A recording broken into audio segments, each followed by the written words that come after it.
एक महान संत हुए महर्षि अरविंद। पहले स्वतंत्रता सेनानी थे, क्रांतिकारी थे, आध्यात्मिक मार्ग को अपनाए और संतत्व को उपलब्ध हुए।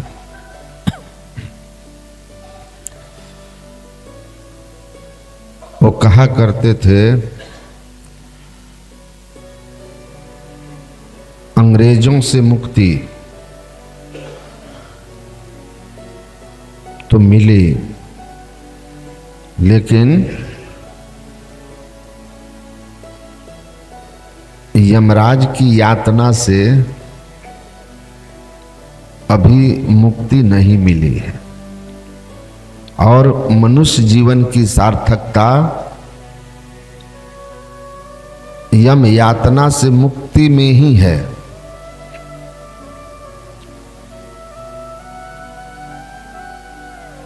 हमें अपने ऊपर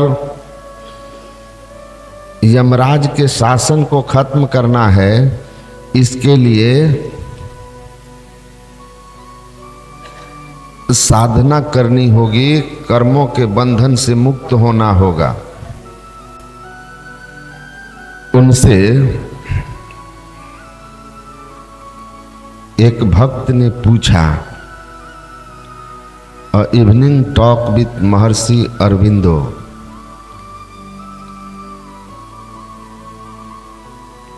उसमें उनसे कहा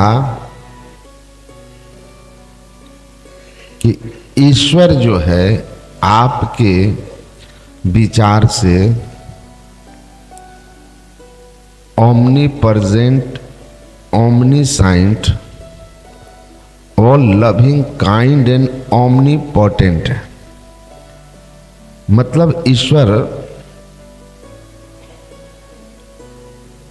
आप कहते हैं कि ईश्वर सर्वव्यापक हैं, सर्वसमर्थ हैं, सब जीव को प्रेम करने वाले हैं, दयालु हैं। तो फिर why so much of suffering is there in the world? फिर संसार में जीव के जीवन में इतना दैहिक, दैविक, भौतिक, मानसिक दुख क्यों है? भगवान कृष्ण ने गीता में स्वयं कहा, सुहृदय सर्वदेही नाम, मैं सभी जीव हमारे ही अंश हैं, हमारी ही संतान हैं और मैं सबके अंदर रहने वाला जीव का सबसे बड़ा हितैषी हूं।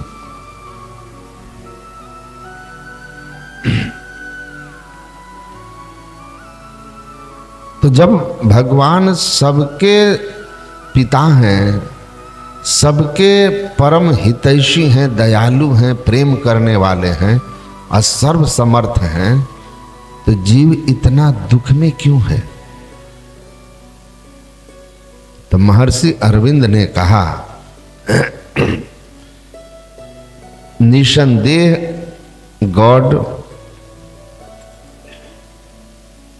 सर्वसमर्थ हैं और सबसे प्रेम भी करते हैं, but he is a impartial जज ऑल्सो। वो एक निष्पक्ष न्यायकर्ता भी हैं। With the beginning of this creation he made a law which is applicable to all, that is the law of karma, action and its consequences. सृष्टि के साथ परमात्मा ने एक नियम बनाया, वह नियम है कर्म का सिद्धांत, कर्म और उसका फल, good good, bad bad, no one can escape from it. कर भला होए भला, करके भलाई देख ले, कर बुरा होवे बुरा, करके बुराई देख ले। तो भगवान ने कर्म का सिद्धांत बनाया, कर्मण्यवा धिकारस्ते मां फलेषु कदाचन, कर्म ना जायते जंतु कर्म नैव विलीयते, सुख दुखम भयम क्षेमम कर्म नैव पद्यते। मतलब काहू न को सुख दुख कर दाता, आ निज कृत कर्म भोग सुनो भ्राता। भगवान बुद्ध कहते हैं न आकाश में, न पाताल में, न समुद्र की तलहटी में, न पहाड़ की गुफा में, दुनिया में कोई ऐसा स्थान नहीं है जहां जाकर मनुष्य अपने किए हुए कर्मों के फल से बच सके। तो हम जो करते हैं उसी का फल हमको मिलता है। शुभ कर्म का फल सुख के रूप में, स्वर्ग के रूप में, अशुभ कर्म का फल दुख के रूप में, नरक के रूप में। अब भगवान राम यही कह रहे हैं। और महर्षि अरविंद ने कहा यह ऐसा रूल है कि ईश्वर सर्व समर्थ होते हुए भी जब वह इस धराधाम पर आते हैं तो उस रूल को वो भी फॉलो करते हैं। और भगवान राम के संबंध में आप सुने, किस धराधाम पर आए हैं, सर्व समर्थ हैं, लेकिन फॉलो कर रहे हैं। और यह संदेश दे रहे हैं कि हमसे डरने की कोई जरूरत नहीं है, लेकिन हमारे बनाए हुए नियम से डरना, क्योंकि नियम में तो हम इतने पक्के हैं कि अपने को भी नहीं छोड़ रहे, तो तुम्हें कैसे छोड़ देंगे। महात्मा गांधी एक रूल बनाए थे, वर्धा आश्रम में गया हूं, कि उस ध्यान कक्ष में कोई भी आदमी अगर 2 मिनट से अधिक लेट हो जाता था तो दरवाजा के अंदर प्रवेश निषेध था। लेकिन कई प्रभावकारी लोग जो वहां रहते थे वो 5 मिनट 7 मिनट लेट भी आते और दरबारी पर दबंगई दिखाकर, प्रभाव दिखाकर गेट खुलवाकर अंदर चले जाते थे। गांधी जी ने कहा तो गार्ड ने कहा कि अमुक अमुक जैसे लोग आते हैं बोलते हैं तो मैं क्या करूं। गांधी जी ने कहा अच्छा ठीक है। अगले दिन गांधी जी स्वयं 2 मिनट से अधिक लेट हुए और बाहर ही बरामदे पर ध्यान करने बैठ गए, वे कक्ष में नहीं गए। उनके पीछे जो भी आए गांधी जी को बाहर देख करके सब बाहर ही बैठ गए। और उस दिन से रूल जो है सबके लिए, सब उस रूल को मान लिए, क्योंकि उन्हें समझ में आ गया कि जब स्वयं मिस्टर गांधी उस रूल को फॉलो कर रहे हैं तो फिर हम कौन होते हैं। तो भगवान ऐसा ही कर रहे हैं कि संसार में आए हैं, उनसे पीछे की कुछ चूक है, आप जानते हैं नारद जी का श्राप है, तो वो स्वयं जो है अपने आप को दुख में दिखा रहे हैं, कर्मफल भोगता हुआ। और हम लोगों को संदेश देते हैं कि कर्म से जरूर डरना।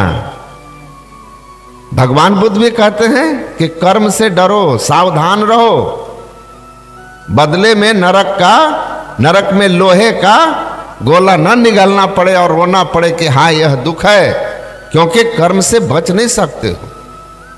कहीं धरती पर कोई स्थान ही नहीं बना है। अपने कौन से जन्म में चूक किए थे भीष्म पितामह? 100 जन्म से पहले के जन्म में एक सांप को जिंदा बबूल के कांटे पर फेंके, परिणाम हुआ कि उनको बाण की सैया पर लेटना पड़ गया और भगवान कृष्ण को स्मरण दिलाना पड़ा कि गंगा पुत्र आपका वह कर्म है जो आज आपको पकड़ लिया है। तो कर्म हमारे पीछा करता है और समय आने पर पकड़ लेता है। भगवान कृष्ण कहते हैं जैसे करोड़ों गौओं के बीच भी बछड़ा अपनी मां को पहचान लेता है, उसी तरह मनुष्य का किया हुआ कर्म अनंत जन्मों के बाद भी समय पाने पर आकर उसको पकड़ लेता है। तो हम इस धराधाम पर आए हैं, अनेक जन्मों के बोझ अपने ऊपर लिए हुए हैं कर्मों के, जिसके कारण प्रारब्ध से हमको सुख दुख आता है और संचित कर्म भोगने के लिए फिर जन्म लेना पड़ता है। आवागमन सम दुख दूजा, है नहीं जग में कोई। ये आवागमन का दुख भोगना पड़ता है कर्म के बंधन में फंस करके। तो क्या करना चाहिए, हम इससे बाहर कैसे हों? यही तो मनुष्य जीवन है। प्रारब्ध के अनुसार केवल सुख और दुख भोगना ये अन्यतर जोनियों का काम है।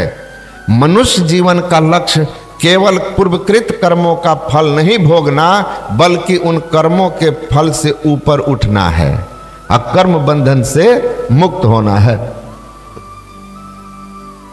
आप लोगों ने सुना होगा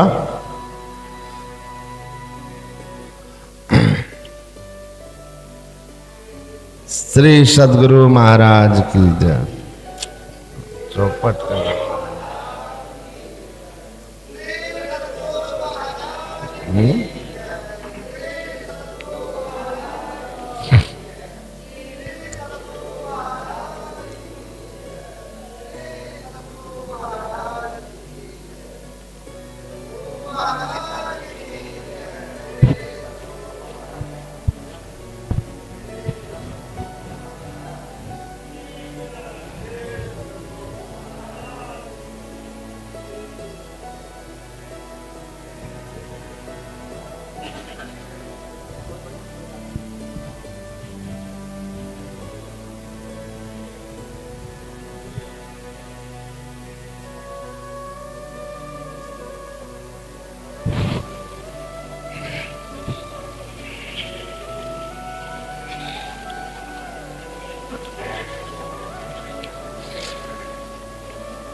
श्री सद्गुरु महाराज की जय।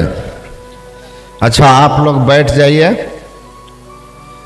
मैं कह रहा था कि महर्षि वाल्मीकि का रत्नाकर के रूप में कैसा जीवन था। इतने क्रूर थे, इतनी हत्याएं किए थे जिसका कोई गिनती नहीं है। लेकिन आप शास्त्र को पढ़ेंगे तो आप कहीं नहीं पाएंगे कि रत्नाकर जब नारद जी के शरण में आकर सदयुक्ति लेकर साधन करते हैं तो उनके जीवन में अपने पूर्वकृत कर्मों का फल भोगना पड़ा हो, कहीं नहीं लिखा।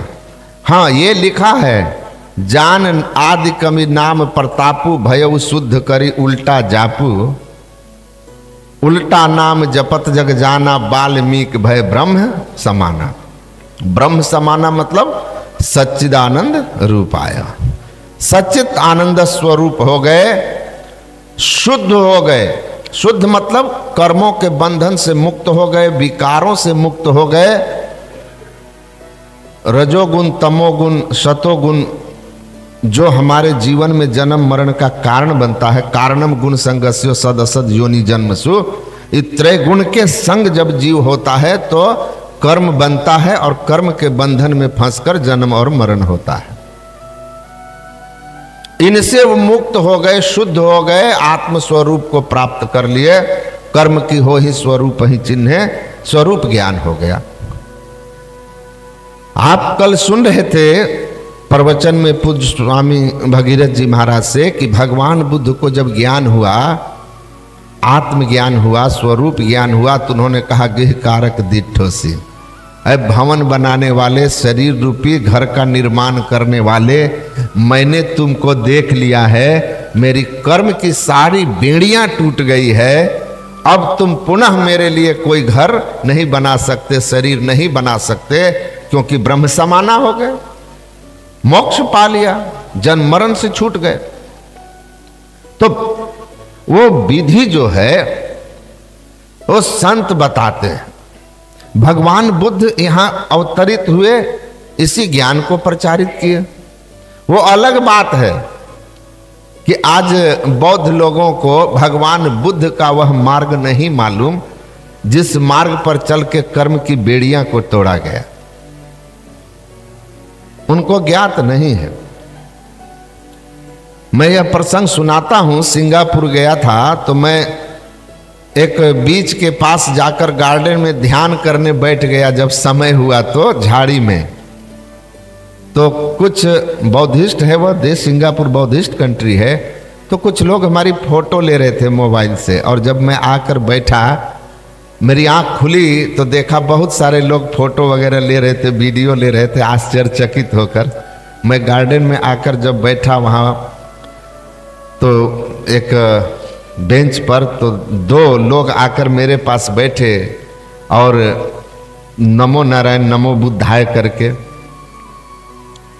नमो बुद्धाय करके, अभी भी हम लोग गए थे लुम्बिनी, भगवान बुद्ध की जन्मस्थली, तो स्विट्जरलैंड के कपल्स थे, वो हमसे पूछ रहे थे हम लोगों से कि आर यू बौद्धिस्ट।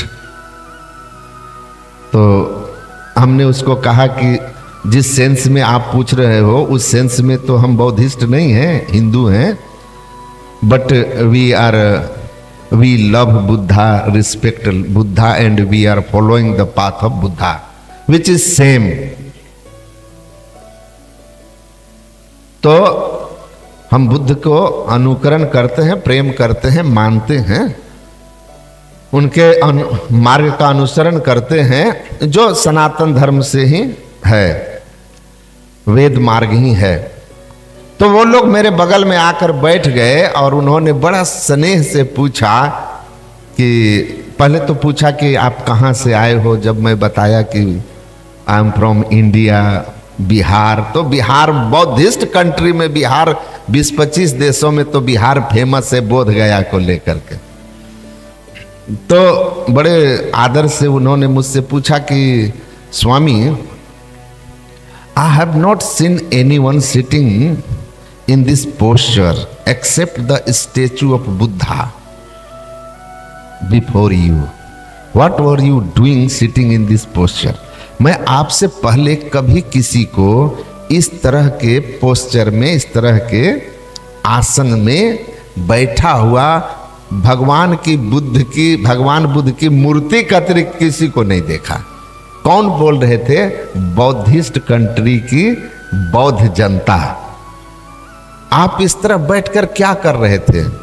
तब मैंने कहा, I was doing the same what Buddha was doing under the people tree that transform Gautam, Siddhartha Gautam in Buddha, enlightenment. The way Gautam Buddha acquired enlightenment and he announced he is the light of the world. वह रास्ता जिस पर चलकर भगवान बुद्ध, जिस साधन को करके भगवान बुद्ध सिद्धार्थ गौतम से भगवान बुद्ध बन गए थे और आत्मज्ञान प्राप्त किए थे, आत्मबोध प्राप्त किए थे और संसार को आत्मबोध का उपदेश किए थे। तो बुद्ध, सिद्धार्थ से बुद्ध बनना, जीव से पीव बनना, शिव बनना की जो यात्रा है, जिसको जान लिया, आत्मज्ञान पा लिया और कहा कर्म की बेड़ियां टूट गई, वो जो साधना है ना, विपश्यना मेडिटेशन, पश्येन नेत्राभ्याम सुसमाहितम, जिसको वेद में कहा, अपने अंदर में सुसमाहित दृष्टि वाला बन करके देखो, उसी को बुद्ध कहते हैं। अच्छी तरह से अपने अंदर में देखो। ये देखने की ऐसी युक्ति है ना मेडिटेशन, कि लखत लखत लखी पड़े कटे जम जाल है। ये देखने की युक्ति ध्यान है, विपश्यना है। इस साधना को करिएगा तो आपके सारे पूर्व जन्म के कृत कर्म का नाश हो जाएगा, आत्मबोध हो जाएगा और आप कर्म के बंधनों से मुक्त होकर के वाल्मीकि भय ब्रह्म समाना, हम प्रभु प्रभु हम एक कहीं होई, द्वंद्व द्वैत रहे नहीं कोई, मैं ही ऐसी आरती कीजिए भव मह जन्म बहुरी नहीं लीजिए। इसको ध्यान कहते हैं, जिसके लिए वेद में लिखा है यदि शैल समम पापम विस्तृण बहुयोजनम भिद्यते ध्यान योगे न नान्यो भेद खजातना। पहाड़ के समान फैला हुआ भी पाप हो, वह भी ध्यान योग से नष्ट हो जाता है। यही ध्यान, यही विपश्यना, यही मेडिटेशन, यही साधना, जिससे हम कर्म मंडल से ऊपर उठ जाते हैं, स्वरूप का ज्ञान होता है, ईश्वर का ज्ञान होता है, और फिर महर्षि वाल्मीकि जैसे मुक्त होकर सारे कर्म से छूटते हैं, बुद्ध बनते हैं, उसी संत बनते हैं। वही रास्ता है संत मत का। तो ये ज्ञान गुरु महाराज की कृपा से हम लोगों ने सीखा। अंतिम बात एक लाइन में जानते हैं, संघ प्रमुख मोहन भागवत जी आए थे, पेपर में देखे होंगे, निकला था बहुत हेडलाइन में। उन्होंने क्या कहा, भगवान बुद्ध के बाद हम लोगों ने यह बात अच्छी तरह जांचा और देखा कि भगवान बुद्ध के बाद सामान्य जन के बीच जाकर जमीन पर अध्यात्म ज्ञान का किसी ने अगर प्रचार किया तो वो महर्षि में ही परमहंस है और कोई नहीं। तो मैं अब इन्हीं शब्दों के साथ सबको नमन करता हुआ अपनी वाणी को विराम देता हूं। बोलिए श्री सद्गुरु महाराज की जय। श्री सद्गुरु महाराज की जय।